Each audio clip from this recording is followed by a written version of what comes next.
ಓಂ ಶ್ರೀ ಸಾಯಿರಾಮ್. ಪ್ರೀತಿಯ ವಿದ್ಯಾರ್ಥಿಗಳೇ, ಇಂದಿನ ತರಗತಿಯಲ್ಲಿ ಬ್ರಿಟಿಷ್ ಆಳ್ವಿಕೆಯ ಪರಿಣಾಮಗಳಲ್ಲಿ ಕೆಲವೊಂದು ವಿಷಯಗಳನ್ನು ನಾವು ಅಧ್ಯಯನ ಮಾಡ್ತಾ ಇದ್ವಿ. ಅಂದರೆ ಅದರಲ್ಲಿ ಪ್ರಮುಖವಾಗಿ ನ್ಯಾಯಾಂಗ ವ್ಯವಸ್ಥೆ, ಕಾನೂನು ವ್ಯವಸ್ಥೆ, ಸೈನ್ಯ ವ್ಯವಸ್ಥೆ ಮತ್ತು ಪೊಲೀಸ್ ವ್ಯವಸ್ಥೆಯ ಬಗ್ಗೆ ತಿಳ್ಕೊತಾ ಹೋಗಿದ್ವಿ. ಹಾಗೆ ಇಂದಿನ ತರಗತಿಯಲ್ಲಿ ಕೆಲವೊಂದು ಪ್ರಶ್ನೆಗಳನ್ನು ನಿಮಗೆ ಕೊಡಲಾಗಿತ್ತು. ಆ ಪ್ರಶ್ನೆಗಳಿಗೆ ಉತ್ತರಗಳನ್ನು ಬರ್ತ್ಕೊಂಡು ಬಂದಿದ್ದೀರಾ ಅಂತ ಅಂದ್ಕೊಳ್ತೇನೆ. ಬಟ್ ಅದಕ್ಕೆ ಉತ್ತರ ಏನಿದೆ ಅಂತ ಒಂದ್ಸಲ ನೋಡ್ತಾ ಹೋದರೆ ನೋಡಿ, ಇಂದಿನ ತರಗತಿಯಲ್ಲಿ ಕೇಳಲಾದಂತಹ ಪ್ರಶ್ನೆಗಳು ಹೀಗಿತ್ತು. ಮೊದಲನೇ ಪ್ರಶ್ನೆ, ದಿವಾನಿ ಅದಾಲತ್ ಎಂಬ ನಾಗರಿಕ ನ್ಯಾಯಾಲಯವನ್ನು ಸ್ಥಾಪಿಸಿದವನು ಯಾರು? ಅದಕ್ಕೆ ಉತ್ತರ ವಾರನ್ ಹೇಸ್ಟಿಂಗ್. ಇನ್ನು ಎರಡನೇ ಪ್ರಶ್ನೆ, ಸೂಪರಿಂಟೆಂಡೆಂಟ್ ಆಫ್ ಪೊಲೀಸ್ ಹುದ್ದೆಯನ್ನು ಸೃಷ್ಟಿಸಿದವನು ಯಾರು? ಅದಕ್ಕೆ ಉತ್ತರ ಬಂದು ಲಾರ್ಡ್ ಕಾರ್ನ್ವಾಲಿಸ್. ಇನ್ನು ಮೂರನೇ ಪ್ರಶ್ನೆ ಹೀಗಿತ್ತು, ಈಸ್ಟ್ ಇಂಡಿಯಾ ಕಂಪನಿಯ ಮೂಲಕ ದೇಶದಲ್ಲಿ ಬ್ರಿಟಿಷರು ರೂಪಿಸಿದ ನ್ಯಾಯಾಂಗ ವ್ಯವಸ್ಥೆಯನ್ನು ವಿಶ್ಲೇಷಿಸಿರಿ. ಯಾವ ರೀತಿಯಾದಂತಹ ಒಂದು ನ್ಯಾಯಾಂಗ ವ್ಯವಸ್ಥೆಯನ್ನು ಅವರು ಪರಿಚಯ ಮಾಡಿದ್ರು ಅನ್ನೋ ಪ್ರಶ್ನೆಗಳನ್ನು ಕೇಳಲಾಗಿತ್ತು. ಅದಕ್ಕೆ ಉತ್ತರ ಮೊದಲನೇದಾಗಿ ಕಂದಾಯ ವಸೂಲಾತಿ, ನಾಗರಿಕ ಮತ್ತು ಅಪರಾಧ ನ್ಯಾಯ ನಿರ್ವಹಣೆ ವ್ಯವಸ್ಥೆಯನ್ನು ಭಾರತೀಯ ಅಧಿಕಾರಿಗಳಿಗೆ ಇಲ್ಲಿ ನೀಡಲಾಗಿತ್ತು. ಎರಡನೆಯ ಅಂಶ, ಪ್ರತಿ ಜಿಲ್ಲೆಯು 2 ಬಗೆಯ ನ್ಯಾಯಾಲಯಗಳನ್ನು ಹೊಂದಿರಬೇಕಿತ್ತು. ಅದು ಮೊದಲನೇದು ದಿವಾನಿ ಅದಾಲತ್ ಎಂಬ ನಾಗರಿಕ ನ್ಯಾಯಾಲಯಗಳು, ಎರಡನೆಯದು ಫೌಜುದಾರಿ ಅದಾಲತ್ ಎಂಬ ಅಪರಾಧ ನ್ಯಾಯಾಲಯಗಳು. ಈ 2 ನ್ಯಾಯಾಲಯಗಳು ಏನು ಅಂತ ಗೊತ್ತಾಗಿದೆಯಲ್ಲ ನಿಮಗೆ? ದಿವಾನಿ ಅದಾಲತ್ ಅಂತಂದರೆ ಅದು ಸಿವಿಲ್ ಸರ್ವಿಸ್, ಅಂದರೆ ಆಸ್ತಿ, ಹಣ, ಅಂತಸ್ತಿಗೆ ಸಂಬಂಧಪಟ್ಟಂತಹ ವಿಚಾರಗಳನ್ನು ತೀರ್ಮಾನ ಮಾಡಲಾಗ್ತಾ ಇತ್ತು. ಈ ಫೌಜುದಾರಿ ಅದಾಲತ್ ಅಪರಾಧ ನ್ಯಾಯಾಲಯಗಳು ಅಂತ ಕ್ರಿಮಿನಲ್ ಕೋರ್ಟ್ ಅಂತ ಕರಿತೇವೆ. ಇಲ್ಲಿ ದರೋಡೆ, ಕಳ್ಳತನ ಮತ್ತಿತರ ಒಂದು ವಿಷಯಗಳಿಗೆ ಸಂಬಂಧಪಟ್ಟಂತಹ ನ್ಯಾಯ ತೀರ್ಮಾನವನ್ನು ಇಲ್ಲಿ ಮಾಡಲಾಗಿತ್ತು. ಈ 3 ಪ್ರಶ್ನೆಗಳು ಕೂಡ ಉತ್ತರವನ್ನು ನೀವು ಸರಿಯಾಗಿ ಬರ್ತ್ಕೊಂಡು ಬಂದಿದ್ದೀರಾ ಅನ್ಕೊಳ್ತೇನೆ. ಈಗ ಮುಂದಿನ ವಿಷಯಕ್ಕೆ ಹೋಗೋದಾದ್ರೆ, ನಾವು ಇಂದಿನ ತರಗತಿಯಲ್ಲಿ ಸ್ವಲ್ಪ ಒಂದು ಭೂ ಕಂದಾಯ ಪದ್ಧತಿಗಳನ್ನು ಬ್ರಿಟಿಷರು ಪರಿಚಯಿಸಿದ್ರು ಭಾರತದಲ್ಲಿ. ಅದರಲ್ಲಿ ಪ್ರಮುಖವಾಗಿ ಕಾಯಂ ಜಮೀನ್ದಾರಿ ಪದ್ಧತಿಯ ಬಗ್ಗೆ ನಾವಲ್ಲಿ ತಿಳ್ಕೊತಾ ಹೋಗ್ತಾ ಇದ್ವಿ. ಅದೇ ಕಾಯಂ ಜಮೀನ್ದಾರಿ ಪದ್ಧತಿ ಅಂದರೆ ಏನು ಅನ್ನೋದನ್ನು ಕೂಡ ನಿನ್ನೆ ತರಗತಿಯಲ್ಲಿ ನಾನು ತಿಳಿಸಿದ್ದೆ. ಇವತ್ತಿನ ತರಗತಿಯಲ್ಲಿ ಆ ಕಾಯಂ ಜಮೀನ್ದಾರಿ ಪದ್ಧತಿಯ ಒಂದು ಲಕ್ಷಣಗಳು ಏನು, ಕಾಯಂ ಜಮೀನ್ದಾರಿ ಪದ್ಧತಿಯಿಂದ ಭಾರತೀಯ ರೈತರಿಗೆ ಎಷ್ಟರ ಮಟ್ಟಿಗೆ ಸಹಾಯ ಆಗಿತ್ತು ಅನ್ನೋದನ್ನ ನಾವಿಲ್ಲಿ ನೋಡ್ತಾ ಹೋಗೋಣ. ನೋಡಿ, ಕಾಯಂ ಜಮೀನ್ದಾರಿ ಪದ್ಧತಿಯ ಲಕ್ಷಣಗಳು ಏನಿತ್ತು ಇದಕ್ಕೂ ಮೊದಲೇ ನಾವು ಒಂದು ಸ್ವಲ್ಪ ನೋಡೋದಾದ್ರೆ, ಕಾಯಂ ಜಮೀನ್ದಾರಿ ಪದ್ಧತಿ ಅಂದ್ರೆ ಏನು, ಅದನ್ನು ಯಾರು ಪರಿಚಯ ಮಾಡಿದ್ರು ಅಂತಲೂ ಕೂಡ ತಿಳ್ಕೋಬೇಕು. 1793ರಲ್ಲಿ ತುಂಬಾ ಪ್ರಮುಖವಾದಂತಹ ಅಂಶ ವಿದ್ಯಾರ್ಥಿಗಳೇ ಇದು. 1793ರಲ್ಲಿ ಲಾರ್ಡ್ ಕಾರ್ನ್ವಾಲಿಸ್ ಬಂಗಾಳ ಮತ್ತು ಬಿಹಾರ ಪ್ರಾಂತ್ಯಗಳಲ್ಲಿ ಈ ಕಾಯಂ ಜಮೀನ್ದಾರಿ ಪದ್ಧತಿಯನ್ನ ಪರಿಚಯ ಮಾಡ್ತಾರೆ.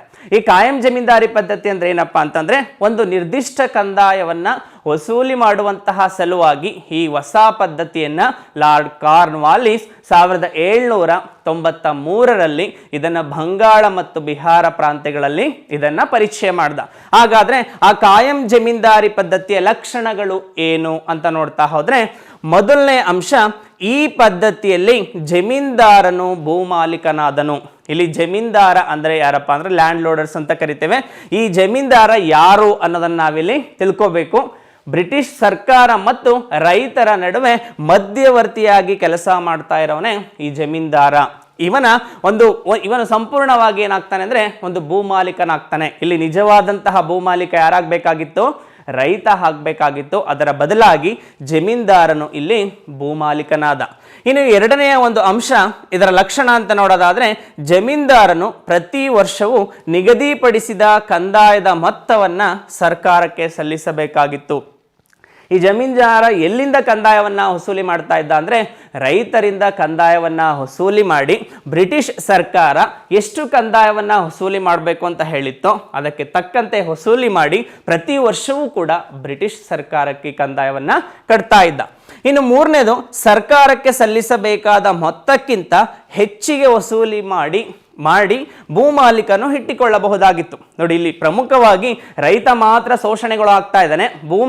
ಬ್ರಿಟಿಷ್ ಸರ್ಕಾರ ಹೇಳ್ತಾ ಇದೆ ಒಂದು ನಿರ್ದಿಷ್ಟ ಕಂದಾಯದ ಮೊತ್ತವನ್ನ ಸರ್ಕಾರಕ್ಕೆ ಸಲ್ಲಿಸಬೇಕು ಅಂತ.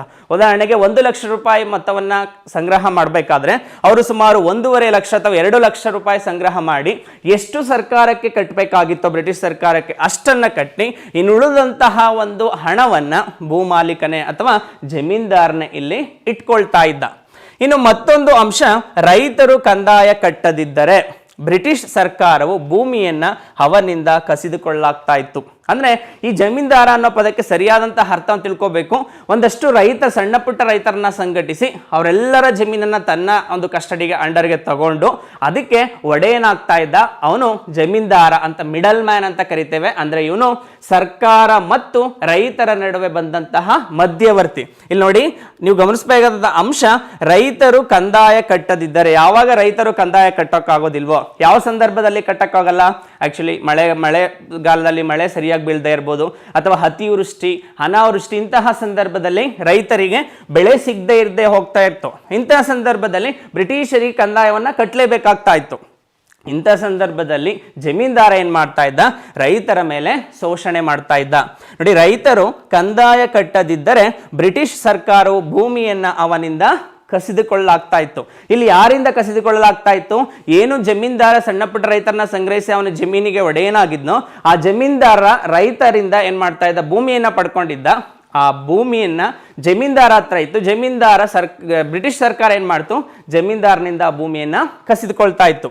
ಈ ಪದ್ಧತಿಯಿಂದ ಬ್ರಿಟಿಷರು ಮತ್ತು ಜಮೀನ್ದಾರರಿಗೆ ಲಾಭವಾಯಿತೇ ವಿನಃ ರೈತರಿಗೆ ಯಾವುದೇ ರೀತಿಯಾದಂತಹ ಲಾಭ ಆಗಲಿಲ್ಲ. ನಿಮಗೆ ಗೊತ್ತಾಗ್ತಿದೆಯಲ್ವಾ ಯಾಕೆ ರೈತರಿಗೆ ಲಾಭ ಆಗಲಿಲ್ಲ?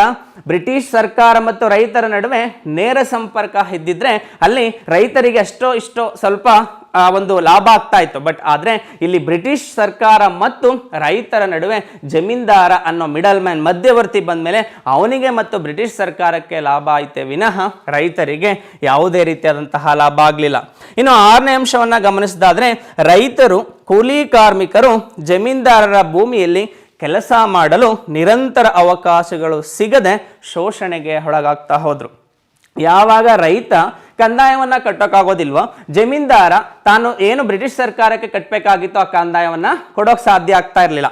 ಅಂತಹ ಸಂದರ್ಭದಲ್ಲಿ ಬ್ರಿಟಿಷ್ ಏನ್ ಮಾಡ್ತಾ ಇದ್ರು, ಜಮೀನ್ದಾರನ ಭೂಮಿಯನ್ನ ಸಂಪೂರ್ಣವಾಗಿ ಅಂದ್ರೆ ತಗೋಬಿಡ್ತಾ ಇದ್ರು. ಸೊ ಆ ಸಂದರ್ಭದಲ್ಲಿ ರೈತರು ಕೂಲಿ ಕಾರ್ಮಿಕರು ಆ ಜಮೀನ್ದಾರನ್ನ ನಂಬ್ಕೊಂಡು ಆ ಜಮೀನಲ್ಲಿ ಕೆಲಸ ಮಾಡ್ತಾ ಇದ್ರು.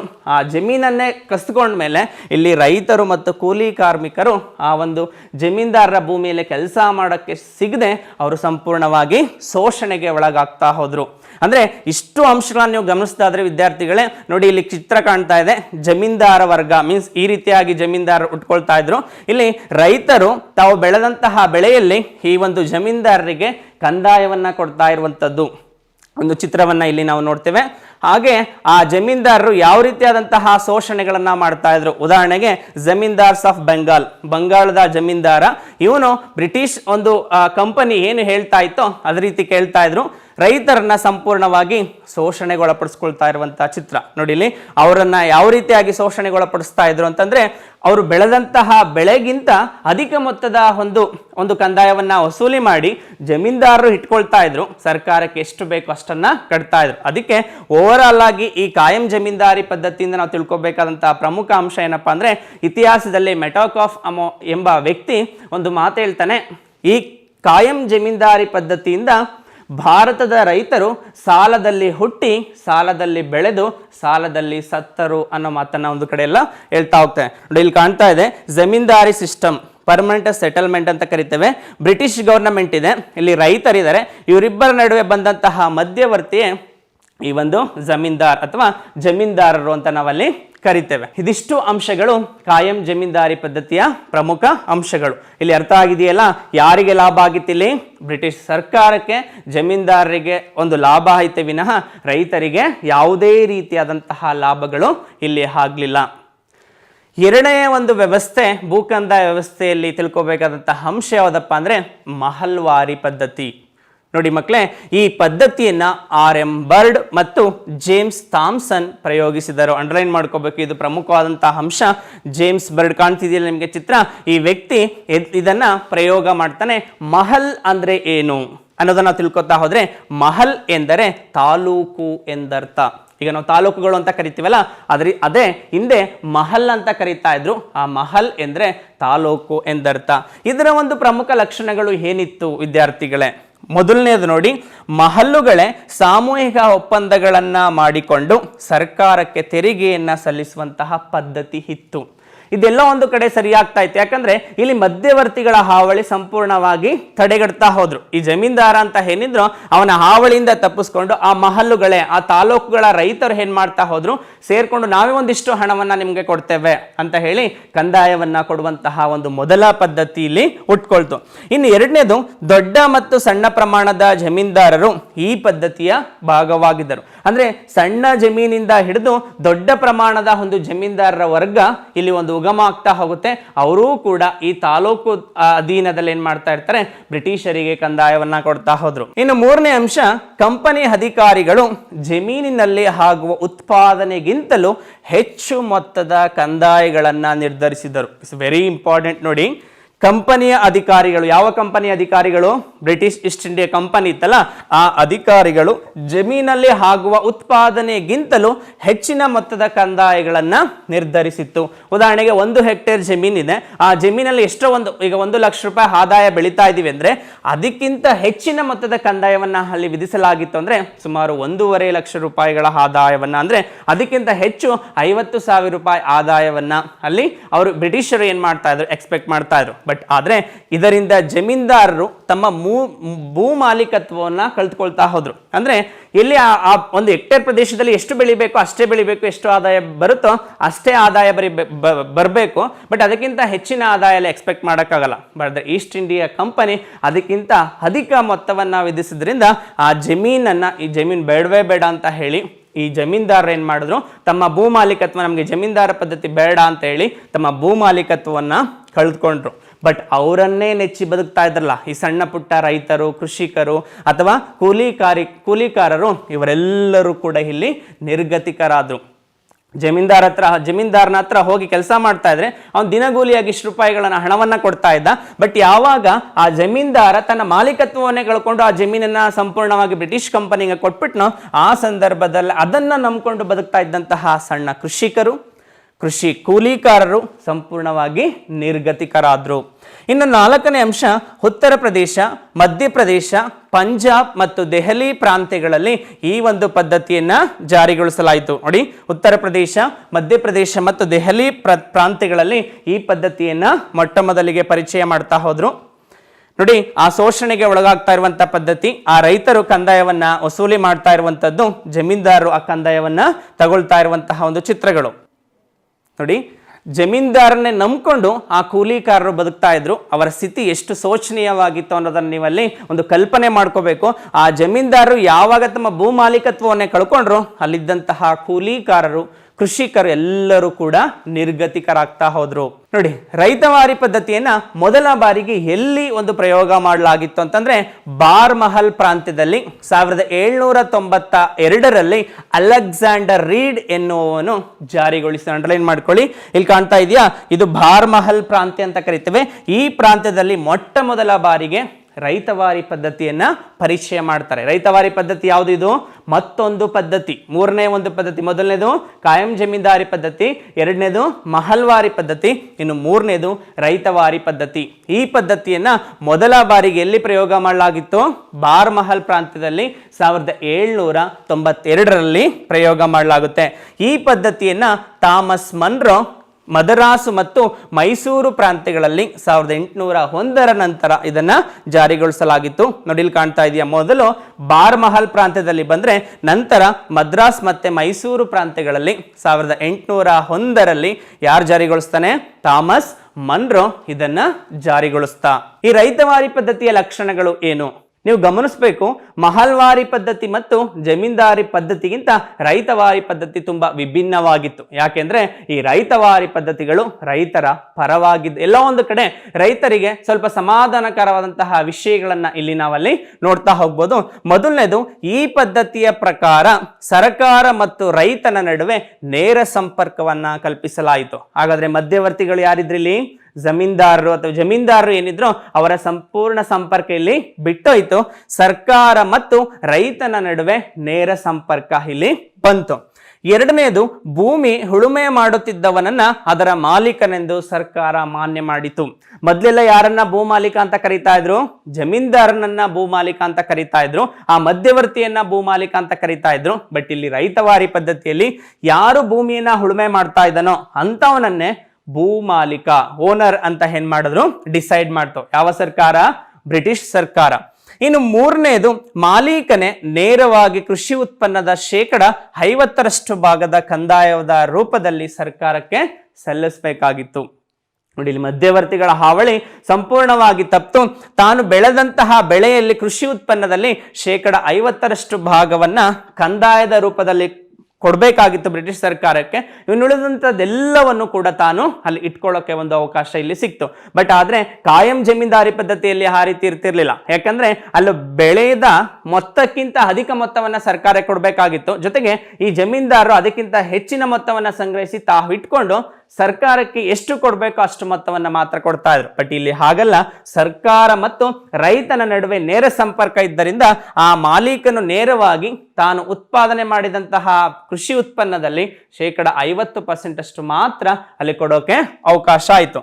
ಇನ್ನು 4ನೇದು, ಕಂದಾಯವನ್ನ 30 ವರ್ಷಗಳ ಅವಧಿಗೆ ಎಂದು ನಿರ್ಧರಿಸಲಾಯಿತು.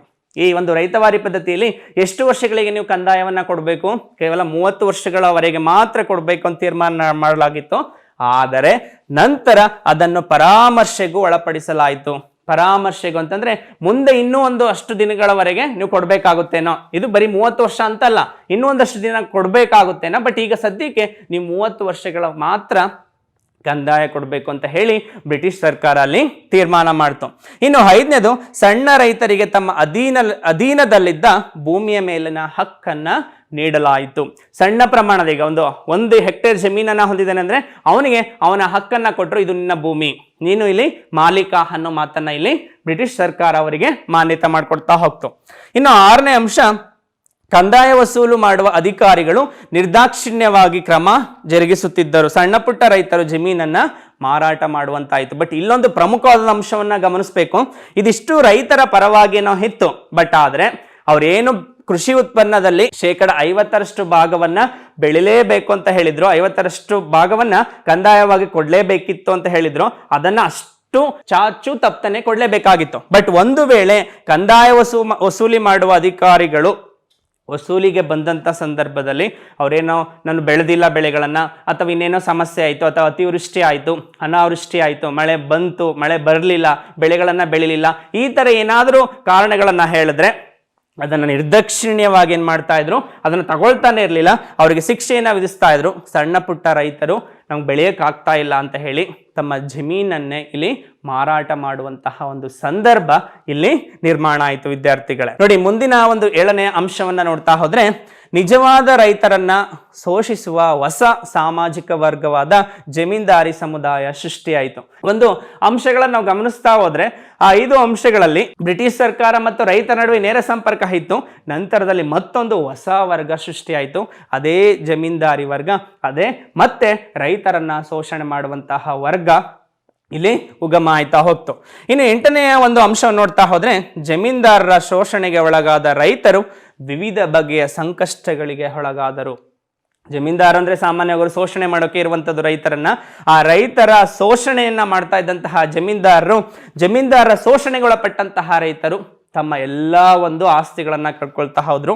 ಕ್ರಮೇಣ ಅವರು ದಿನೇ ಬರ್ತಾ ನಿರ್ಗತಿಕರು ಅನ್ನೋ ಪದವನ್ನು ನೋಡ್ಬೇಕು. ಅಂದ್ರೆ ಎಲ್ಲವನ್ನ ಕಳೆದುಕೊಂಡವರು ಬೀದಿಗೆ ಬೀಳುವಂತ ಸಂದರ್ಭ ನಿರ್ಮಾಣ ಆಯಿತು. ಇನ್ನೊಂದು ಪ್ರಮುಖವಾದಂತಹ ಅಂಶ ನೋಡಿ, ಭೂಮಿ ಮಾರಾಟದ ವಸ್ತುವಾಯಿತು. ಈಗ ಭೂಮಿಯನ್ನ ಮಾರ್ತಾ ಹೋದ್ರು. ಯಾಕೆ ಮಾರ್ತಾ ಹೋದ್ರು? ಅವರು ನಿರ್ದಿಷ್ಟವಾದ ಪ್ರಮಾಣದ ಕಂದಾಯವನ್ನ ಕಟ್ಟೋಕ್ಕಾಗ್ತಾ ಇಲ್ಲ. ಆ ಒಂದು ಉದ್ದೇಶಕ್ಕೋಸ್ಕರ ಇಲ್ಲಿ ಭೂಮಿ ಮಾರಾಟದ ವಸ್ತುವಾಯಿತು. ಇದನ್ನ ಪರಭಾರೆ ಮಾಡಿ ಹಣವನ್ನ ಸಾಲವಾಗಿ ಪಡೆಯಬಹುದಾಗಿತ್ತು. ಪರಭಾರೆ ಅಂತ ಮಾರ್ಟಗೇಜ್ ಅಂತ ಕರಿತೀವಿ. ಏನು ಪರಭಾರೆ ಅಂದ್ರೆ ಅವರ ಹೆಸರಿನಲ್ಲಿ ಅಲಿನೇಷನ್, ಅವರ ಹೆಸರಿಗೆ ಕೊಟ್ಟು ಆ ಹಣವನ್ನು ನಾವು ಇಷ್ಟು ವರ್ಷಗಳ ಕಾಲ ಅಂತ ಪಡ್ಕೋಬಹುದಿತ್ತು. ಆ ಒಂದು ಜಮೀನು, ಉದಾಹರಣೆಗೆ ಲೀಸ್ಗೆ ಬೋಗಿ ಹಾಕೊಳ್ಳೋದು ಅಥವಾ ಇನ್ನೇನೋ ಅಂತ ಕರಿತೇವೆ ನಮ್ಮ ಒಂದು ಈ ಕಡೆ ಎಲ್ಲ. ಸೊ ಆ ಪರಭಾರೆ ಅಂದ್ರೆ ಆ ಭೂಮಿಯನ್ನು ಅವ್ರ ಹೆಸರಿಗೆ ಕೊಡೋದು, ಇಷ್ಟು ವರ್ಷಗಳ ಕಾಲ ಅಂತ ಒಂದಷ್ಟು ಹಣವನ್ನ ಇಸ್ಕೊಳ್ಳೋದು. ಆ ಹಣವನ್ನ ಕೊಡ್ಲಿಲ್ಲ ಅಂದ್ರೆ ಆ ಜಮೀನು ಅವರಿಗೆ ನಾವೇನ ಏನ್ ಮಾಡ್ಬಿಡುವಂಥದ್ದು, ಮಾರಾಟ ಮಾಡುವಂಥದ್ದು ಅನ್ನೋದನ್ನ ನಾವಲ್ಲಿ ಪರಭಾರೆ ಅನ್ನೋ ಮಾತನ್ನ ನೋಡ್ಬೋದು. ನೋಡಿ, ಜಮೀನ್ದಾರಿಯ ಒಂದು ವರ್ಗ ಉಟ್ಕೊಳ್ಳುತ್ತೆ, ರೈತರನ್ನ ಶೋಷಣೆ ಮಾಡುವಂತಹ ವರ್ಗ, ರೈತರು ಸಂಪೂರ್ಣವಾಗಿ ಇಲ್ಲಿ ನಿರ್ಗತಿಕರಾಗ್ತಾ ಹೋಗ್ತಾರೆ. ಅದಷ್ಟು ಪ್ರಮುಖವಾಗಿ ಕಾಯಂ ಜಮೀನ್ದಾರಿ ಪದ್ಧತಿ, ರೈತವಾರಿ ಪದ್ಧತಿ ಮತ್ತು ಮಹಲ್ವಾರಿ ಪದ್ಧತಿಯಿಂದ. ಒಟ್ಟಾರೆ ಈ ಮೂರೂ ಪದ್ಧತಿಗಳಿಂದ ರೈತರಿಗೆ ಏನು ಸ್ವಲ್ಪ ಲಾಭ ಆಯ್ತೆ ವಿನಃ ಇದರ ಸಂಪೂರ್ಣ ಲಾಭವನ್ನ ಪಡ್ಕೊಂಡವ್ರು ಯಾರು ವಿದ್ಯಾರ್ಥಿಗಳೇ ಅಂದ್ರೆ ಯಾರಿರ್ಬೋದು? ಬ್ರಿಟಿಷ್ ಸರ್ಕಾರ ಮತ್ತು ಜಮೀನ್ದಾರರು ಅನ್ನೋದನ್ನ ನಾವಿಲ್ಲಿ ನೋಡ್ಬೋದು. ರೈತರು ನಿರಂತರ ಶೋಷಣೆಗೆ ಇಲ್ಲಿ ಒಳಗಾಗ್ತಾ ಹೋದ್ರು. ಈ ಮೂರು ಪದ್ಧತಿಗಳು ಅರ್ಥ ಆಗಿದೆಯಲ್ಲ? ಕಾಯಂ ಜಮೀನ್ದಾರಿ ಪದ್ಧತಿ, ರೈತವಾರಿ ಪದ್ಧತಿ, ಮಹಲ್ವಾರಿ ಪದ್ಧತಿ. ಇನ್ನು ನೆಕ್ಸ್ಟ್ ಈ ಒಂದು ಪದ್ಧತಿಯಿಂದ ಆದಂತಹ ಪರಿಣಾಮಗಳು ಏನು? ಓವರ್ ಆಲ್ ಕಾಯಂ ಜಮೀನ್ದಾರಿ ಪದ್ಧತಿ, ಮಹಲ್ವಾರಿ ಪದ್ಧತಿ ಮತ್ತು ರೈತವಾರಿ ಪದ್ಧತಿ, ಈ ಮೂರೂ ಪದ್ಧತಿಗಳಿಂದ ಏನ್ ಪರಿಣಾಮಗಳಾಯಿತು ಭಾರತದಲ್ಲಿ? ಮೊದಲನೇದು ನೋಡಿ, ಅನೇಕ ಜಮೀನ್ದಾರರು ಕೂಡ ಕಂದಾಯವನ್ನ ಸಲ್ಲಿಸುವ ಸಲುವಾಗಿ ತಮ್ಮ ಜಮೀನನ್ನು ಪರಭಾರೆ ಮಾಡಿದರು. ಕೆಲವೊಂದು ಸಲ ಈ ಜಮೀನ್ದಾರರು ಕೂಡ ಬ್ರಿಟಿಷ್ ಸರ್ಕಾರಕ್ಕೆ ಕಂದಾಯ ಕಟ್ಟಕ್ಕಾಗ್ತಿರಲಿಲ್ಲ. ಅಂತ ಸಂದರ್ಭದಲ್ಲಿ ಆ ಜಮೀನನ್ನ ಪರಭಾರೆ ಮಾಡ್ತಾ ಹೋದ್ರು. ಕೃಷಿ ಕ್ಷೇತ್ರವು ವಾಣಿಜ್ಯೀಕರಣಗೊಂಡು ಇಂಗ್ಲೆಂಡಿನಲ್ಲಾದ ಕೈಗಾರೀಕರಣದಿಂದ ಅಲ್ಲಿನ ಅನೇಕ ಕೈಗಾರಿಕೆಗಳಿಗೆ ಬೇಡಿದ ಕಚ್ಚಾ ವಸ್ತುಗಳನ್ನ ಬೆಳೆಯಬೇಕಾಗಿತ್ತು. Very very important. ಈ ಅಂಶ ಏನಿದೆಯೋ ಇದು ತುಂಬಾ ಇಡೀ ಭಾರತವನ್ನ ಕೇವಲ ಕಚ್ಚಾ ವಸ್ತು ಒಂದು ನಗರವನ್ನಾಗಿ ಮಾಡಿಕೊಂಡಂತಹ ಒಂದು ಸಂದರ್ಭ ಇದು. ನೋಡಿ, ಕೃಷಿ ಕ್ಷೇತ್ರವು ವಾಣಿಜ್ಯೀಕರಣಗೊಂಡು, ನೋಡಿ ಇಲ್ಲೆಲ್ಲ ಕಾಣ್ತಿದೆ ನಿಮ್ಗೆ, ಇದು ಕೃಷಿ ಕ್ಷೇತ್ರ, ನಂತರದಲ್ಲಿ ವಾಣಿಜ್ಯೀಕರಣ, ಕಮರ್ಷಿಯಲ್ ಪರ್ಪಸಸ್ ಅಂತ ಕರಿತೇವೆ. ಅದು ಕೇವಲ ಕೈಗಾರಿಕೆಗಳನ್ನ ಅಥವಾ ಭಾರತದಲ್ಲಿ ಉತ್ಪಾದನೆ ಆಗದಂತಹ ವಸ್ತುಗಳನ್ನ ಇಂಗ್ಲೆಂಡಿನಲ್ಲಿ ಅದನ್ನು ತಗೊಂಡೋಗಿ ಅವರು ಶುದ್ಧ ವಸ್ತುಗಳನ್ನಾಗಿ ಮಾಡಿ ಭಾರತದಲ್ಲೇ ಮಾರ್ತಾ ಇದ್ರು. ಅಂತ ವಸ್ತುಗಳನ್ನ ಉತ್ಪಾದನೆ ಮಾಡೋಕ್ಕೋಸ್ಕರ ಕಚ್ಚಾ ವಸ್ತುಗಳು ಅಂತ ಕರಿತೇವೆ. ಉದಾಹರಣೆಗೆ ಕಾಟನ್ ಕ್ಲಾತ್ ತಯಾರಾಗಬೇಕಾದ್ರೆ ಕಾಟನ್ ಹತ್ತಿ ಏನಿದೆಯೋ ಅದು ಕಚ್ಚಾ ವಸ್ತು, ಅಂತದನ್ನ ಬೆಳೀತಾ ಇದ್ರು. ಬಟ್ ಆದ್ರೆ ಇಲ್ಲಿ ಕೃಷಿ ಕ್ಷೇತ್ರ ಏನಾಯ್ತು, ಇಲ್ಲೇ ಸಣ್ಣ ಪುಟ್ಟ ಕೈಗಾರಿಕೆಗಳನ್ನಾಗಿ ಮಾರ್ಪಡ್ತಾ ಹೋದ್ರು. ಇಲ್ಲೇ ಕಚ್ಚಾ ವಸ್ತುಗಳ ತಯಾರಿಕೆ ಕೇಂದ್ರಗಳನ್ನ ಸ್ಥಾಪನೆ ಮಾಡ್ತಾ ಹೋದ್ರು. ನೋಡಿ, ಇದೆಲ್ಲ ಮೊದಲು ಇದ್ದಂಥದ್ದು ಕೃಷಿ ಕ್ಷೇತ್ರ. ಈ ಕಂದಾಯ ವ್ಯವಸ್ಥೆನ ಜಾರಿಗೆ ತರೋಕ್ಕೂ ಮೊದಲೇ ನಂತರದಲ್ಲಿ ಆದಂತಹ ಬದಲಾವಣೆ. ಇಂಗ್ಲೆಂಡಿನಲ್ಲಾದ ಕೈಗಾರೀಕರಣದಿಂದ ಅಲ್ಲಿನ ಕೈಗಾರಿಕೆಗಳಿಗೆ ಬೇಡಿದ ಕಚ್ಚಾ ವಸ್ತುಗಳನ್ನೇ ಬೆಳೆಯಬೇಕಾಗಿತ್ತು. ನೋಡಿ, ಮತ್ತೊಂದು ಪ್ರಮುಖ ಅಂಶ ಏನಪ್ಪಾ ಅಂದ್ರೆ, ಇಂಗ್ಲೆಂಡಿನಲ್ಲಿ ದೊಡ್ಡ ದೊಡ್ಡ ಕೈಗಾರಿಕೆಗಳಿವೆ. ಯಾವ ಕೈಗಾರಿಕೆಗಳಿವೆ? ಉದಾಹರಣೆಗೆ ಬಟ್ಟೆ ಕೈಗಾರಿಕೆಗಳಿವೆ.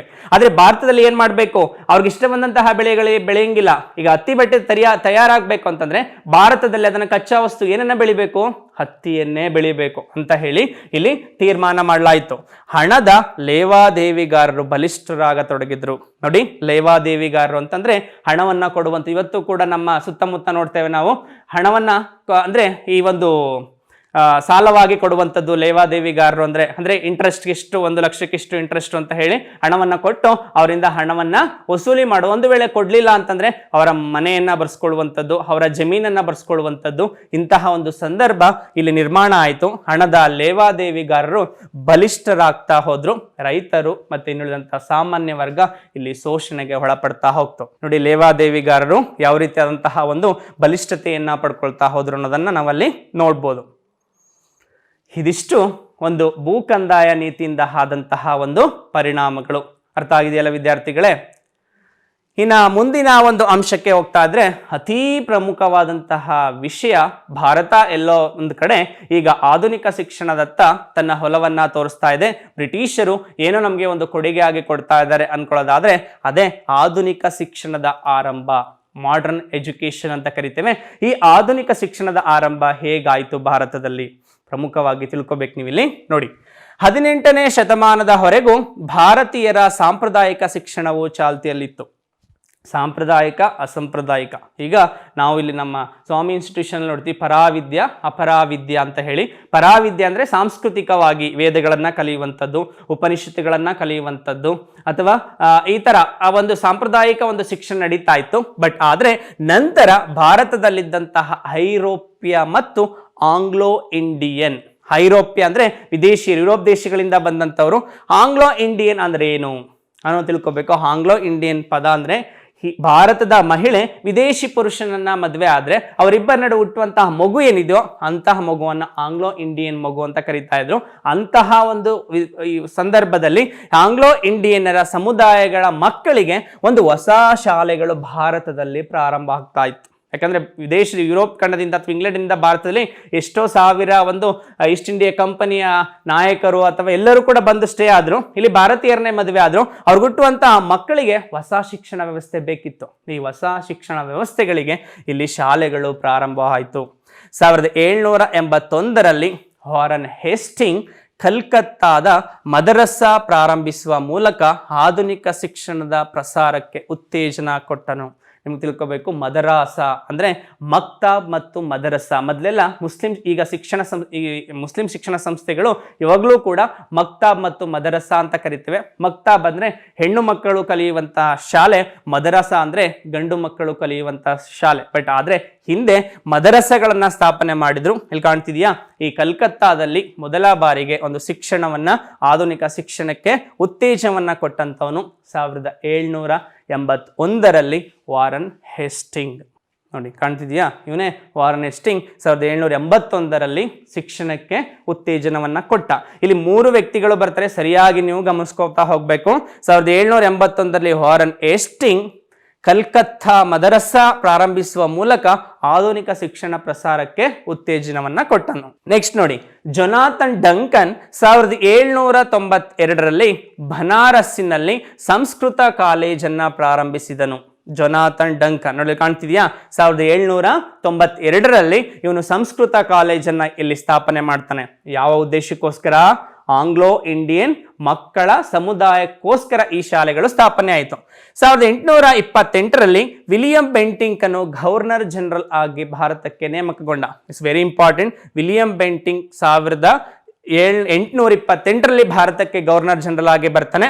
ಅವನು ಬಂದಂತಹ ಸಂದರ್ಭದಲ್ಲಿ ಮೆಕಾಲೆಯನ್ನ ಕಾನೂನು ಸದಸ್ಯನಾಗಿ ನೇಮಕ ಮಾಡಿಕೊಂಡ.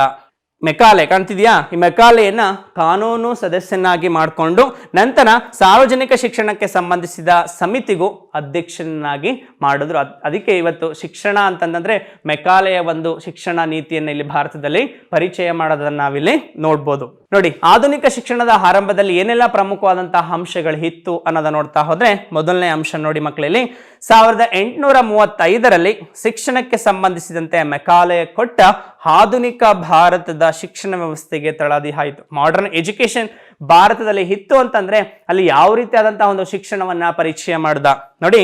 ಅವನ ಯೋಜನೆಯ ಪ್ರಮುಖ ಅಂಶ ಏನಪ್ಪಾ ಇತ್ತು ಅಂತ ವೆರಿ ವೆರಿ ಇಂಪಾರ್ಟೆಂಟ್ ತಿಳ್ಕೊಬೇಕಿಲ್ಲಿ. ರಕ್ತ ಮಾಂಸಗಳಲ್ಲಿ ಭಾರತರಾಗಿಯೂ ಅಭಿರುಚಿ, ಅಭಿಪ್ರಾಯ, ನೀತಿ ಮತ್ತು ಬುದ್ಧಿವಂತಿಕೆಯಲ್ಲಿ ಇಂಗ್ಲಿಷರಾಗುವ ಹೊಸ ಭಾರತೀಯ ವಿದ್ಯಾವರ್ಗವನ್ನ ಸೃಷ್ಟಿಸಿತು. ನೋಡಿ ಎಷ್ಟರ ಮಟ್ಟಿಗೆ ಅಂದ್ರೆ ಭಾರತೀಯರು ದೇಹ ಮಾತ್ರ ಭಾರತೀಯರಾಗಿರ್ಬೇಕು. ಅವರು ಥಿಂಕ್ ಮಾಡೋದು ಯಾವ ರೀತಿ ಇರಬೇಕು? ಬ್ರಿಟಿಷರ ಯೋಚನೆ ಇರಬೇಕು. ಅವರ ಅಭಿಪ್ರಾಯ ಯಾವ ರೀತಿ ಇರಬೇಕು? ಬ್ರಿಟಿಷರ ಏನು ಅಭಿಪ್ರಾಯ ಪಡ್ತಾರೋ ಆ ರೀತಿಯಾದಂತಹ ಅಭಿಪ್ರಾಯಗಳನ್ನ ಬೆಳೆಸ್ಕೋಬೇಕು ಅನ್ನೋದು ಈ ಆಧುನಿಕ ಶಿಕ್ಷಣದ ಪ್ರಮುಖವಾದಂತಹ ಅಂಶ ಆಗಿತ್ತು. ನೋಡಿ ಅಂಡರ್ಲೈನ್ ಮಾಡ್ಕೋಬೇಕು. ಅಂಶ ಇನ್ನೊಂದ್ಸಲ ಹೇಳ್ತಾನೆ. ರಕ್ತ ಮಾಂಸಗಳಲ್ಲಿ ಭಾರತೀಯರಾಗಿಯೂ, ದೇಹ ಇದೆ ನಮ್ದು, ರಕ್ತ ಮಾಂಸಖಂಡಗಳಿದ್ದಾರೆ, ನಾವು ಭಾರತೀಯನೇ, ನಾನು ಇಂಡಿಯನ್ಸೇ. ಬಟ್ ಆದ್ರೆ ಅವನ ಅಭಿರುಚಿ ಏನಾಗಿರ್ಬೇಕು, ಅವನ ಅಭಿಪ್ರಾಯ ಏನಾಗಿರ್ಬೇಕು, ಅವನ ನೀತಿ ಮತ್ತು ಬುದ್ಧಿವಂತಿಕೆ ಏನಾಗಿರ್ಬೇಕು ಅಂತಂದ್ರೆ ಇಂಗ್ಲಿಷರಾಗುವ, ಅಂದ್ರೆ ಇಂಗ್ಲಿಷರು ಯಾವ ರೀತಿ ಮಾಡ್ತಾರೆ ಆ ರೀತಿಯಾದಂತಹ ಒಂದು ವ್ಯವಸ್ಥೆಯನ್ನ ಮಾಡುವಂತಹ ವ್ಯವಸ್ಥೆಗೆ ಈ ಭಾರತೀಯರನ್ನ ತನ್ನ ಕಡೆ ಸೆಳ್ಕೊಳ್ಳುವಂತಹ ಒಂದು ಹೊಸ ಒಂದು ಶಿಕ್ಷಣ ಭಾರತೀಯ ವಿದ್ಯಾವಂತ ವರ್ಗವನ್ನ ಇಲ್ಲಿ ಸೃಷ್ಟಿಸ್ತಾ ಹೋಗ್ತು. ಭಾರತದ ವಿದ್ಯಾಭ್ಯಾಸದ ಕ್ರಮದಲ್ಲಿ ಇಂಗ್ಲಿಷ್ ಭಾಷೆಯು ಮಾಧ್ಯಮವಾಗಿ ಬಳಕೆಯಾಗಲು ಪ್ರಾರಂಭವಾಯಿತು. ಇಂಗ್ಲಿಷ್ ಭಾಷೆ ಬೇಕಲೇಬೇಕು. ಆಕ್ಚುಲಿ ಇವತ್ತು ಇಂಗ್ಲಿಷಿಗೆ ತುಂಬಾ ಬೇಡಿಕೆ ಇರೋದು ನೋಡ್ತೇವೆ. ಬಟ್ ಅವರು ಯಾವ ಉದ್ದೇಶವನ್ನ ಇಟ್ಕೊಂಡು ಇಂಗ್ಲಿಷ್ ಶಿಕ್ಷಣವನ್ನ ಕೊಟ್ಟರು ಅಂದ್ರೆ ತಮಗೆ ಒಂದು ಆಡಳಿತ ನಡೆಸಲು, ತಮಗೆ ವ್ಯವಹಾರ ಮಾಡಲು ಅನುಕೂಲ ಆಗ್ಲಿ, ಜೊತೆಗೆ ಆಂಗ್ಲೋ ಇಂಡಿಯನ್ ಸಮುದಾಯದ ಮಕ್ಕಳಿಗೆ ಅನುಕೂಲ ಆಗ್ಲಿ ಅಂತ ಹೇಳಿ ಈ ಇಂಗ್ಲಿಷ್ ಶಿಕ್ಷಣವನ್ನ ಪರಿಚಯ ಮಾಡ್ತಾ ಹೋದ್ರು. ನೋಡಿ, ಅವನು ಕೊಟ್ಟಂತಹ Lord Macaulay address to the British parliament on 2 February 1835, 1835 February 2 ಕೊಟ್ಟಂತಹ ಒಂದು ವರದಿ ಈ ರೀತಿ ಇತ್ತು. ಆ ವರದಿನಲ್ಲಿ ಕನ್ನಡದಲ್ಲಿ ನಾವು ನಿಮಗೆ ತಿಳಿಸಿದ್ದೇವೆ. ಸರ್ ಚಾರ್ಲ್ಸ್ ವುಡ್ 1854ರ ಆಯೋಗದ ಶಿಫಾರಸುಗಳ ಆಧಾರದ ಮೇಲೆ ಡಾಲ್ ಹೌಸಿಯು ಕಲ್ಕತ್ತಾ, ಬಾಂಬೆ ಮತ್ತು ಮದರಸಾಗಳಲ್ಲಿ ನೂತನ ವಿಶ್ವವಿದ್ಯಾಲಯಗಳನ್ನ 1857ರಲ್ಲಿ ಸ್ಥಾಪನೆ ಮಾಡಲಾಗಿತ್ತು. ನೋಡಿ, ನೀವು ತಿಳ್ಕೊಬೇಕಾದಂತಹ ಪ್ರಮುಖ ಅಂಶ ಮತ್ತೊಂದು ಚಾರ್ಲ್ಸ್ ವುಡ್ ವರದಿ ಅಂತ ಬರುತ್ತೆ. ಚಾರ್ಲ್ಸ್ ವುಡ್ ಅನ್ನೋದು ಆ ವ್ಯಕ್ತಿ ಹೆಸರು. ಅವನ ಒಂದು ಅಧೀನದಲ್ಲಿ ಒಂದು ವರದಿಯನ್ನ, ಒಂದು ಶಿಫಾರಸನ್ನ ಮಾಡ್ತಾನೆ. ಆ ಶಿಫಾರಸ್ಸಿನ ಆಧಾರದ ಮೇಲೆ ಡಾಲ್ ಹೌಸಿ, ಯಾರು ಡಾಲ್ ಹೌಸಿ ಮಧ್ಯೆ ಹೇಳಿದೆ ನಿಮ್ಗೆ, ಏನನ್ನ ಪರಿಚಯ ಮಾಡಿದ ಅವನು ಭಾರತದಲ್ಲಿ? ದತ್ತು ಮಕ್ಕಳಿಗೆ ಹಕ್ಕಿಲ್ಲ ಎಂಬ ನೀತಿಯನ್ನ ಪರಿಚಯ ಮಾಡ್ದ. ಕಾಣ್ತಿದ್ದೀರಿ ಇಲ್ಲಿ ಲಾರ್ಡ್ ಡಾಲ್ ಹೌಸಿ. ಇವನೇನ್ ಮಾಡ್ದ? ಕಲ್ಕತ್ತಾ, ಬಾಂಬೆ ಮತ್ತು ಮದರಸಾಗಳಲ್ಲಿ ನೋಡಿ ಈ 3 ವಿಶ್ವವಿದ್ಯಾನಿಲಯಗಳನ್ನ 1857ರಲ್ಲಿ ಸ್ಥಾಪಿಸಿದ. ನೋಡಿ, ಕಲ್ಕತ್ತಾ, ಮದರಸ ಮತ್ತೆ ಬಾಂಬೆಗಳಲ್ಲಿ ಈ 3 ವಿಶ್ವವಿದ್ಯಾನಿಲಯಗಳಲ್ಲಿ ಸ್ಥಾಪನೆ ಆಗೋದ್ರ ಮುಖಾಂತರ ಇಂದು ಆಧುನಿಕ ಶಿಕ್ಷಣ ವ್ಯವಸ್ಥೆ ಅಲ್ಲಿ ಪ್ರಾರಂಭ ಆಗ್ತಾ ಹೋಗ್ತು. ಬ್ರಿಟಿಷ್ ಶಿಕ್ಷಣದಿಂದ ಆದಂತಹ ಪರಿಣಾಮಗಳು ಇದೆ. ಇದು ಭಾರತದಲ್ಲಿ ಅಗಾಧವಾದಂತಹ ಪರಿಣಾಮವನ್ನು ಉಂಟು ಮಾಡ್ತು ಪ್ರೀತಿಯ ವಿದ್ಯಾರ್ಥಿಗಳೇ. ಏನಪ್ಪಾ ಅದು ಅಂತಂದ್ರೆ, ಮೊದಲನೇದಾಗಿ ನೋಡಿ, ಭಾರತೀಯರು ಆಧುನಿಕತೆ, ಅವ್ರಿಗೆ ಮಾಡರ್ನೈಸೇಷನ್ ಅಂದ್ರೆ ಏನು ಅಂತ ಗೊತ್ತಿರಲಿಲ್ಲ. ಆ ಆಧುನಿಕತೆ ಅಂದ್ರೆ ಏನು ಅಂತ ಗೊತ್ತಾಗ್ತಾ ಹೋಗ್ತು. ಜಾತ್ಯತೀತತೆ, ನಾವೆಲ್ಲರೂ ಒಂದೇ, ಭಿನ್ನ ಜಾತಿಯವರಿದ್ದೇವೆ ಅನ್ನೋ ಕಾನ್ಸೆಪ್ಟ್ ಇರಲ್ಲ, ಆ ಒಂದು ಅಂಶ ಗೊತ್ತಾಯ್ತು. ಮತ್ತೊಂದು ಪ್ರಜಾಪ್ರಭುತ್ವ, ಡೆಮೋಕ್ರಸಿ ಅಂತ ಕರಿತೇವೆ. ಇವತ್ತು ನಮ್ಮ ಭಾರತ ಒಂದು ಪ್ರಜಾಪ್ರಭುತ್ವ ರಾಷ್ಟ್ರವಾಗಿ ಬೆಳೆದಿದೆ. ಆ ಒಂದು ಅಂಶಗಳ ಪರಿಚಯ ಆಯಿತು. ಜೊತೆಗೆ ವೈಜ್ಞಾನಿಕ ಆಲೋಚನಾ ಕ್ರಮದ ಜೊತೆಗೆ ರಾಷ್ಟ್ರೀಯವಾದಿ ದೃಷ್ಟಿಕೋನಗಳನ್ನ ಬೆಳೆಸಿಕೊಳ್ಳಲು ಸಾಧ್ಯವಾಯಿತು. ಪ್ರಮುಖವಾಗಿ ನಮ್ಮ ಭಾರತೀಯರಲ್ಲಿ ಈ ಆಧುನಿಕ ಶಿಕ್ಷಣದಿಂದ ಬದಲಾವಣೆ ಆದಂತಹ ಪ್ರಮುಖ 4 ಅಂಶಗಳು ಯಾವುದು ಅಂದ್ರೆ, ವೆರಿ ಇಂಪಾರ್ಟೆಂಟ್. ಒಂದು ಆಧುನಿಕತೆ, ಜಾತ್ಯತೀತತೆ, ಪ್ರಜಾಪ್ರಭುತ್ವ ಮತ್ತು ವೈಜ್ಞಾನಿಕ ಆಲೋಚನೆ, ಮೀನ್ಸ್ ಸೈಂಟಿಫಿಕ್ ಥಿಂಕಿಂಗ್ ಅಂತ ಕರಿತೇವೆ. ವೈಜ್ಞಾನಿಕವಾಗಿ ಯಾವ ರೀತಿಯಾಗಿ ಥಿಂಕ್ ಮಾಡ್ತಾ ಹೋದ್ರು ಅನ್ನೋದನ್ನ ನಾವಿಲ್ಲಿ ತಿಳ್ಕೊತಾ ಹೋಗ್ಬೋದು. ಇನ್ನು ಎರಡನೇದು, ಸ್ಥಳೀಯ ಭಾಷೆಗಳು ಮತ್ತು ಸಾಹಿತ್ಯ ರಚನೆಗಳಿಗೆ ಪ್ರೋತ್ಸಾಹ ದೊರೆಯಿತು. ನೋಡಿ, ಕನ್ನಡ, ಇಂಗ್ಲಿಷ್, ಹಿಂದಿ, ತೆಲುಗು, ಮಲಯಾಳ, ಈ ಸ್ಥಳೀಯ ಲೋಕಲ್ ಲ್ಯಾಂಗ್ವೇಜ್ ಏನಿತ್ತು, ಈ ಒಂದು ಸಾಹಿತ್ಯ ರಚನೆಗಳಿಗೆ ಹೆಚ್ಚಿನ ಪ್ರೋತ್ಸಾಹ ದೊರೆಯಿತು. ಇದರಿಂದ ವಿದ್ಯಾವಂತ ವರ್ಗದ ಆಲೋಚನೆ ಕ್ರಮದಲ್ಲಿ ಏಕತೆಯ ಸ್ವರೂಪವನ್ನ, ನಾವೆಲ್ಲರೂ ಒಂದೇ ಅನ್ನೋ ಕಾನ್ಸೆಪ್ಟ್ ಇಲ್ಲಿ ಬರ್ತಾ ಹೋಗ್ತು. ನೋಡಿ, ವಿಭಿನ್ನ ಧರ್ಮ, ವಿಭಿನ್ನ ಜಾತಿ, ವಿಭಿನ್ನ ಪಂಗಡಗಳಾದ್ರೂ ಕೂಡ ನಾವೆಲ್ಲರೂ ಒಂದೇ, ಹಿಂದೂ, ಮುಸ್ಲಿಂ, ಕ್ರೈಸ್ತ, ಸರ್ವಧರ್ಮ, ಎಲ್ಲಾ ಧರ್ಮಗಳು ಕೂಡ ಒಂದೇ ಅನ್ನೋ ಕಾನ್ಸೆಪ್ಟ್ ಇಲ್ಲಿ ಬಂತು. ಮತ್ತೊಂದು ಪ್ರಮುಖವಾದಂತಹ ಅಂಶವನ್ನು ಗಮನಿಸಬೇಕಾದಂಥದ್ದು, ವೃತ್ತಪತ್ರಿಕೆಗಳು ಇಲ್ಲಿ ಹುಟ್ಟಿಕೊಳ್ತಾ ಹೋಗ್ತು. ನೋಡಿ, ಈ ವೃತ್ತಪತ್ರಿಕೆಗಳು ಹುಟ್ಟಿ ಬೆಳೆದು ಸರ್ಕಾರದ ನೀತಿಗಳನ್ನ ವಿಮರ್ಶಿಸುವ ಮೂಲಕ ಭಾರತೀಯರಲ್ಲಿ ಬ್ರಿಟಿಷ್ ಸರ್ಕಾರದ ಬಗ್ಗೆ ವಿಮರ್ಶಾತ್ಮಕ ಅಭಿಪ್ರಾಯ ಬೆಳೆಯಲು ಪ್ರಾರಂಭವಾಯಿತು. ನೋಡಿ, ಇಲ್ಲಿ ಆಧುನಿಕ ಶಿಕ್ಷಣ ಬರೋವರೆಗೂ ಕೂಡ ಶಿಕ್ಷಣ ವ್ಯವಸ್ಥೆಯಲ್ಲಿ ಏನಾಗ್ತಾ ಇದೆ, ಬ್ರಿಟಿಷರು ಭಾರತೀಯರನ್ನ ಯಾವ ರೀತಿಯಾಗಿ ಶೋಷಣೆ ಮಾಡ್ತಿದ್ದಾರೆ ಅನ್ನೋ ವಿಷಯನೇ ಗೊತ್ತಿರಲಿಲ್ಲ. ಯಾವಾಗ ಆಧುನಿಕ ಶಿಕ್ಷಣವನ್ನ ಪರಿಚಯ ಮಾಡಿದ್ರು, ಆವಾಗ ಪತ್ರಿಕೆಗಳು ಬೆಳವಣಿಗೆ ಆಗ್ತಾ ಹೋಗ್ತು. ನೋಡಿ, ಇಲ್ಲಿ ಪತ್ರಿಕೆಗಳ ರಚನೆ ಆಗ್ತಾ ಹೋಗ್ತು. ಈ ಪತ್ರಿಕೆಗಳಲ್ಲಿ ಭಾರತೀಯರು ತಮ್ಮ ಅಭಿಪ್ರಾಯವನ್ನ ವ್ಯಕ್ತಪಡಿಸಬಹುದಿತ್ತು. ಯಾವ ರೀತಿ ಅಭಿಪ್ರಾಯ, ಬ್ರಿಟಿಷರು ಯಾವ ರೀತಿ ಮಾಡ್ತಾ ಇದ್ದಾರೆ, ಬ್ರಿಟಿಷರಿಗೆ ಏನ್ ಶೋಷಣೆ ಮಾಡ್ತಾ ಇದ್ದಾರೆ, ಆ ಎಲ್ಲ ಅಭಿಪ್ರಾಯಗಳನ್ನ ಇಲ್ಲಿ ವ್ಯಕ್ತಪಡಿಸುವಂತಹ ಅವಕಾಶ ಇಲ್ಲಿ ಸಿಗ್ತಾ ಹೋಗ್ತು. ಜೊತೆಗೆ ಇದು ವಿಮರ್ಶಾತ್ಮಕವಾಗಿ ಅಂದ್ರೆ ಚರ್ಚೆಗೆ ಗ್ರಾಸವಾಗಿ ಇಲ್ಲಿ ಅಭಿಪ್ರಾಯಗಳು ಬೆಳವಣಿಗೆ ಆಗ್ತಾ ಹೋಗ್ತು.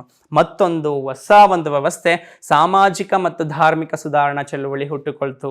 ಏನು ಸಾಮಾಜಿಕ ಮತ್ತು ಧಾರ್ಮಿಕ ಚಳುವಳಿ? Social and religious reformation movement ಅಂತ ಕರಿತೇವೆ. ಇಲ್ಲಿ ರಾಜಾರಾಮ್ ಮೋಹನ್ ರಾಯ್, ಸ್ವಾಮಿ ವಿವೇಕಾನಂದ, ರಾಮಕೃಷ್ಣ ಪರಮಹಂಸ, ಗಾಂಧೀಜಿ, ಇಷ್ಟೂ ಜನರು ಕೂಡ ಹೊಸ ಸಾಮಾಜಿಕ ಧಾರ್ಮಿಕ ಸುಧಾರಣಾ ಚಳುವಳಿಯನ್ನ ಪ್ರಾರಂಭ ಮಾಡೋದ್ರ ಮುಖಾಂತರ ಹಲವಾರು ವೃತ್ತಪತ್ರಿಕೆಗಳನ್ನ ಜಾರಿಗೆ ತಂದ್ರು. ಆ ವೃತ್ತಪತ್ರಿಕೆಗಳ ಬ್ರಿಟಿಷರ್ ನಡೀತಾ ಇದ್ದಂತಹ ಶೋಷಣೆಗಳನ್ನ ಬರ್ತಾ ಹೋದ್ರು. ಸಮಾಜವನ್ನ ಅನಿಷ್ಟ ಪದ್ಧತಿಯಿಂದ, ಮೂಢನಂಬಿಕೆಯಿಂದ ಹೊರತರೋಕೆ ಸಾಕಷ್ಟು ಪ್ರಯತ್ನ ಮಾಡಿದಂತಹ ವ್ಯಕ್ತಿಗಳಲ್ಲಿ ಇವರು ಕೂಡ ಒಂದರು. ಇಲ್ಲಿ ಹೊಸ ಸಾಮಾಜಿಕ ಮತ್ತು ಧಾರ್ಮಿಕ ಸುಧಾರಣಾ ಚಳುವಳಿ ಪ್ರಾರಂಭ ಆಯಿತು. ಮತ್ತೊಂದು, ಜೆ.ಎಸ್. ಮಿಲ್, ರೂಸೋ, ಮಾಂಟೆಸ್ಕೋ ಮುಂತಾದವರ ಚಿಂತನೆಗಳು ಭಾರತೀಯ ವಿದ್ಯಾವಂತರ ಆಲೋಚನಾ ಕ್ರಮದಲ್ಲಿ ನಾವೀನ್ಯತೆಯನ್ನ ತಂದವು. ಜೆ.ಎಸ್. ಮಿಲ್, ರೂಸೋ, ಮಾಂಟೆಸ್ಕೋ, ವಾಲ್ಟರ್ ಇವರೆಲ್ಲ ಫ್ರಾನ್ಸ್ ಕ್ರಾಂತಿಯ ಪಿತಾಮಹರು ಅಂತ ಕರೀತೇವೆ. ಫ್ರಾನ್ಸ್ನಲ್ಲಿ ಕ್ರಾಂತಿ ಆಗಬೇಕಾದ್ರೆ, ಫ್ರಾನ್ಸ್ ಸ್ವಾತಂತ್ರ್ಯವನ್ನ ಪಡ್ಕೋಬೇಕಾದ್ರೆ ಇವರು ಹಲವಾರು ಚಿಂತನೆಗಳನ್ನ ಮಾಡಿದ್ರು. ಅವರ ಚಿಂತನೆಗಳು ಭಾರತೀಯ ವಿದ್ಯಾವಂತ ವರ್ಗದಲ್ಲೂ ಕೂಡ ಹೆಚ್ಚಿನ ಪ್ರಭಾವವನ್ನು ಅಲ್ಲಿ ಬೀರ್ತಾ ಹೋಯಿತು. ಜಗತ್ತಿನಾದ್ಯಂತ ನಡೆಯುತ್ತಿದ್ದಂತಹ ಸ್ವಾತಂತ್ರ್ಯ ಚಳವಳಿಗಳ ಪ್ರಭಾವ ಭಾರತೀಯರ ಮೇಲೂ ಕೂಡ ಹಾಕ್ತು. ಅಂದ್ರೆ ಸ್ವಾತಂತ್ರ್ಯ ಅನ್ನೋ ಪದಕ್ಕೆ ಅರ್ಥನೇ ಗೊತ್ತಿರಲಿಲ್ಲ, ಜಾತ್ಯತೀತತೆ ಅನ್ನೋ ಕಲ್ಪನೆ ಇರಲಿಲ್ಲ, ಪ್ರಜಾಪ್ರಭುತ್ವ ಅಂದ್ರೆ ಏನು ಅಂತ ಗೊತ್ತಿರಲಿಲ್ಲ. ಈ ಆಧುನಿಕ ಶಿಕ್ಷಣದಿಂದ ಇವೆಲ್ಲವನ್ನ ಬಳಸ್ಕೊಂಡು ಅಂದು ನಡೀತಾ ಇದ್ದಂತಹ ಸ್ವಾತಂತ್ರ್ಯ ಹೋರಾಟದಲ್ಲಿ ಭಾರತೀಯರು ಕೂಡ ಕೈ ಜೋಡಿಸಿದ್ರು. ಇನ್ನು ಮತ್ತೊಂದು ಅಂಶ, ಭಾರತೀಯರು ತಮ್ಮ ಸಮೃದ್ಧ ಸಾಂಸ್ಕೃತಿಕ ಪರಂಪರೆಗಳನ್ನು ಅರಿತುಕೊಳ್ಳಲು ಸಾಧ್ಯವಾಯಿತು. ಭಾರತದ ಸಂಸ್ಕೃತಿಯನ್ನ ವಿದೇಶಿಗರು ಕಾಪಿ ಮಾಡ್ತಾ ಇದ್ದಾರೆ. ಇವತ್ತು ನಾವು ವಿದೇಶಿಯ ಸಂಸ್ಕೃತಿಯನ್ನು ನಾವು ಇವತ್ತು ಅಳವಡಿಸ್ಕೊಳ್ತಾ ಇದ್ದೀವಿ. ನಮ್ಮ ಸಂಸ್ಕೃತಿ ಅಷ್ಟೊಂದು ಅದ್ಭುತವಾದಂತಹ ಮತ್ತು ಸುಂದರವಾದಂತಹ ಸಂಸ್ಕೃತಿಯನ್ನು ನಾವಿಲ್ಲಿ ನೋಡ್ಬೋದು. ಆ ಸಂಸ್ಕೃತಿ ಮತ್ತು ಪರಂಪರೆಯನ್ನು ನಮ್ಮ ಸಂಸ್ಕೃತಿ ಇಷ್ಟು ಚೆನ್ನಾಗಿದೆಯಾ ಅಂತ ಗೊತ್ತಾಗಿದ್ದೆ ಈ ಒಂದು ಆಧುನಿಕ ಶಿಕ್ಷಣ ವ್ಯವಸ್ಥೆಯಿಂದ. ಹೀಗೆ ಭಾರತದಲ್ಲಿ ಜಾರಿಗೊಂಡಂತಹ ಒಂದು ಪಾಶ್ಚಾತ್ಯ ವಿದ್ಯಾಭ್ಯಾಸದ ಕ್ರಮದಿಂದ ಸೃಷ್ಟಿಯಾದ ಅಭಿರುಚಿ ಮತ್ತು ಆಲೋಚನೆಗಳು ಭಾರತದಲ್ಲಿ ಹೊಸ ತಲೆಮಾರುಗಳನ್ನ ಸೃಷ್ಟಿಸ್ತಾ ಹೋಗ್ತು. ಅವರು ಜಾರಿಗೆ ತಂದಂತಹ ಒಂದು ಹೊಸ ವ್ಯವಸ್ಥೆಗಳು ಭಾರತೀಯರ ಸಂಪ್ರದಾಯ, ಸಂಸ್ಕೃತಿ, ಅಭಿರುಚಿ, ಆಯ್ಕೆ, ವಿಚಾರಗಳೆಲ್ಲವನ್ನ ಬದಲಾವಣೆ ಮಾಡಿ ಹೊಸ ಹೊಸ ವಿದ್ಯಾವಂತ ವರ್ಗವನ್ನ ಸೃಷ್ಟಿ ಮಾಡಿ ಅದು ಹಲವಾರು ಮುಂದಿನ ತಲೆಮಾರುಗಳ ಒಂದು ಜೀವನವನ್ನೇ ಬದಲಾವಣೆ ಮಾಡ್ತಾ ಹೋಗ್ತು ಅಂತ ನಾವಲ್ಲಿ ಹೇಳ್ಬೋದು.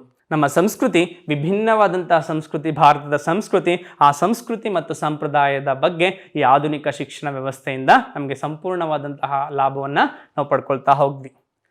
ಒಟ್ಟಾರೆ ಇಷ್ಟು ಅಂಶಗಳು ಪ್ರಮುಖವಾಗಿ ಭಾರತದಲ್ಲಿ ಆದಂತಹ ಆಧುನಿಕ ಶಿಕ್ಷಣ ವ್ಯವಸ್ಥೆಯಿಂದ ಇಡೀ ಭಾರತ ಎಲ್ಲೋ ಒಂದು ಕಡೆ ಸ್ವಾತಂತ್ರ್ಯದತ್ತ ತನ್ನ ಒಂದು ಗಮನವನ್ನು ಹರಿಸ್ತಾ ಹೋಗ್ತು. ಬ್ರಿಟಿಷರ ಶೋಷಣೆಯಿಂದ ನಾವಲ್ಲಿ ಮುಕ್ತರಾಗೋಕೆ ತಮ್ಮ ಒಂದು ಅಭಿಪ್ರಾಯವನ್ನು ಭಾರತೀಯರಲ್ಲಿ ತಮ್ಮ ಒಂದು ಜೀವನವನ್ನ ಉತ್ತಮ ರೀತಿಯಲ್ಲಿ ನಡೆಸೋಕ್ಕೋಸ್ಕರ ಸಾಕಷ್ಟು ಪ್ರಯತ್ನಗಳನ್ನು ಪಟ್ಟರು ಅನ್ನೋದನ್ನ ನಾವಿಲ್ಲಿ ನೋಡ್ತಾ ಹೋಗ್ಬೋದು ವಿದ್ಯಾರ್ಥಿಗಳು. ಇದಿಷ್ಟು ಅರ್ಥ ಆಗಿದೆಯಲ್ಲ? ಇವತ್ತಿನ ತರಗತಿಯಲ್ಲಿ ಮಾಡಿದಂಥ ಪ್ರಮುಖ ಅಂಶಗಳು ಕಾಯಂ ಜಮೀನ್ದಾರಿ ಪದ್ಧತಿ, ಅದರ ಲಕ್ಷಣಗಳು, ಮಹಲ್ವಾರಿ ಪದ್ಧತಿ ಅಂದ್ರೆ ಏನು, ಅದರ ಲಕ್ಷಣಗಳು, ಅದನ್ನು ಯಾರು ಪರಿಚಯ ಮಾಡಿದ್ರು, ರೈತವಾರಿ ಪದ್ಧತಿ, ಅದರ ಲಕ್ಷಣಗಳು ಏನು, ಅದರಿಂದ ಏನು ಲಾಭ ಆಯಿತು ಅನ್ನೋದು ನೋಡಿದ್ವಿ. ಜೊತೆಗೆ ಆಧುನಿಕ ಶಿಕ್ಷಣದಿಂದ ಆದಂತಹ ಒಂದು ಪ್ರಮುಖ ಅಂಶಗಳನ್ನು ಇಲ್ಲಿ ನಾವು ತಿಳ್ಕೊತಾ ಹೋದ್ವಿ. ಇಂಗ್ಲಿಷ್ ಶಿಕ್ಷಣವನ್ನು ಭಾರತದಲ್ಲಿ ಪರಿಚಯ ಮಾಡಿದಂಥವ್ರು, ಮೆಕಾಲೆಯ ಶಿಕ್ಷಣದಿಂದ ಇವತ್ತು ಆಧುನಿಕ ಶಿಕ್ಷಣ, ಇಂಗ್ಲಿಷ್ ಶಿಕ್ಷಣ ಪರಿಚಯ ಆಯಿತು ಅನ್ನೋದನ್ನು ನಾವಿಲ್ಲಿ ನೋಡ್ಬೋದು. ಇದಿಷ್ಟು ಅರ್ಥ ಆಗಿದೆಯಲ್ವಾ? ನೋಡಿ, ಇವತ್ತಿನ ಒಂದು ಪ್ರಶ್ನೆಗಳು ಹೀಗಿದೆ. 2 ಪ್ರಶ್ನೆಗಳನ್ನು ನಿಮಗೆ ಕೊಡ್ತಾ ಇದ್ದೇನೆ. ಮೊದಲನೇದು, ಕಾಯಂ ಜಮೀನ್ದಾರಿ ಪದ್ಧತಿಯನ್ನು ಬಂಗಾಳ ಮತ್ತು ಬಿಹಾರ ಪ್ರಾಂತ್ಯಗಳಲ್ಲಿ ಎಷ್ಟರಲ್ಲಿ ಜಾರಿಗೆ ತರಲಾಯಿತು? ಮತ್ತೊಂದ್ಸಲ ಪ್ರಶ್ನೆ, ಕಾಯಂ ಜಮೀನ್ದಾರಿ ಪದ್ಧತಿಯನ್ನು ಬಂಗಾಳ ಮತ್ತು ಬಿಹಾರ ಪ್ರಾಂತ್ಯಗಳಲ್ಲಿ ಎಷ್ಟರಲ್ಲಿ ಜಾರಿಗೆ ತರಲಾಯಿತು? ಎರಡನೆಯದು, ಬ್ರಿಟಿಷರ ಕಂದಾಯ ನೀತಿಗಳಿಂದ ಉಂಟಾದಂತಹ ಪರಿಣಾಮಗಳು ಏನು? ಓವರ್ ಆಲ್ ಕಾಯಂ ಜಮೀನ್ದಾರಿ ಪದ್ಧತಿ ಅಲ್ಲ, ಮಹಲ್ವಾರಿ ಪದ್ಧತಿ ಅಲ್ಲ, ರೈತವಾರಿ ಪದ್ಧತಿ ಇಲ್ಲ, ಈ 3 ಪದ್ಧತಿಯಿಂದ ಆದಂತಹ ಪರಿಣಾಮಗಳು ಅವು ಅನ್ನೋದನ್ನ ನೀವು ಬರ್ಕೊಂಡು ಬರಬೇಕು. ಅರ್ಥ ಆಗಿದೆಯಲ್ವಾ? ಧನ್ಯವಾದಗಳು.